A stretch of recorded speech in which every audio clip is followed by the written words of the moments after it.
నేను శ్రావ్ని. సమంత విడాకుల టాపిక్ మళ్ళీ ట్రెండ్ అవుతోంది. సోషల్ మీడియాలో ఎప్పుడు యాక్టివ్గా ఉండే శామ్ బ్యూటీ ఇన్స్టాగ్రామ్ ఫ్యాన్స్తో ఇంటరాక్ట్ అయ్యింది. ఓ అభిమాని సమంతను మీరు రెండో పెళ్లి ఎందుకు చేసుకోకూడదు అని అడిగాడు. ఈ ప్రశ్నకు మన బోల్డ్ బేబీ కాస్త సెటారికల్గా ఆన్సర్ ఇచ్చింది.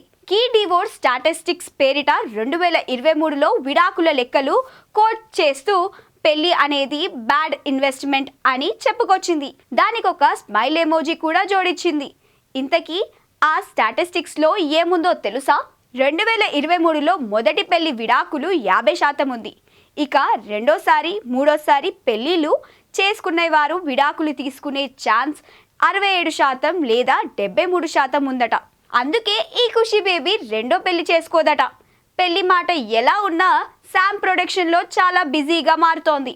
ట్రాలాలా మూవింగ్ పిక్చర్స్ పేరుతో ఈ మధ్య ఓ ప్రొడక్షన్ కంపెనీ స్టార్ట్ చేసింది. సమంత వరుణ్ ధావన్ కలిసి యాక్ట్ చేసిన సిటాడెల్ వెబ్ సిరీస్తో త్వరలోనే ప్రేక్షకుల ముందుకొస్తోంది.